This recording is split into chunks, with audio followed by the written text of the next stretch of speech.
Retro, Motorola StarTAC. About 10 years ago, the Motorola StarTAC was probably the coolest mobile phone on the market.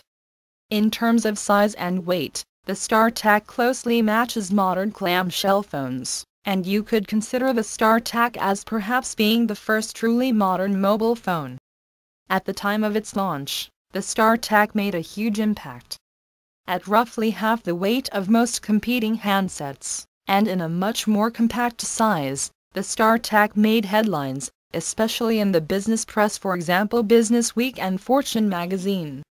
Nobody had ever seen a mobile phone like this before, and it was the first phone that you could easily put in your pocket or clip to a belt and not really notice it. There were several different models of StarTAC handset, covering both analog and digital phone networks, including CDMA and GSM versions. Original StarTAC models had a small LED display, although this was later changed to a monochrome LCD panel. The original StarTAC phone was fearsomely expensive. Shortly after launch, the full retail price of the StarTAC without a contract was somewhere in the region of $1,500 to $2,000. For a device weighing just 88 grams or 3.1 ounces, the StarTAC was more expensive to buy by weight than pure gold. The StarTAC pictured here is a single-band GSM 900 model, the StarTAC 130 model MG2-4D11, dating from around 1999. The front of the phone has a quite prominent clip, which is the battery cover. Inside, one immediately noticeable feature is that the screen and keypad are all on the lower side of the phone, and the upper half only has the speaker. Compare this with the typical recent clamshell device, and you can immediately see that the StarTAC had a very cramped layout. Pictured left is the Nokia 6131 alongside the StarTAC.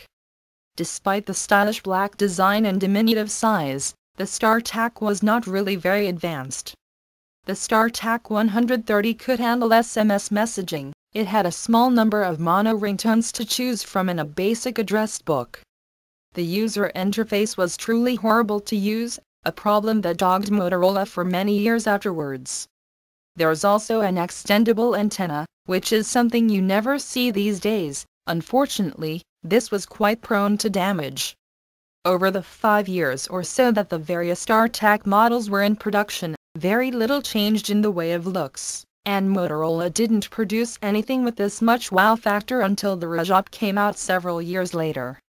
In 2006, PC World magazine named it the number 6 greatest gadget in the past 50 years. There are even companies such as Retro Break that sell the StarTAC to collectors today.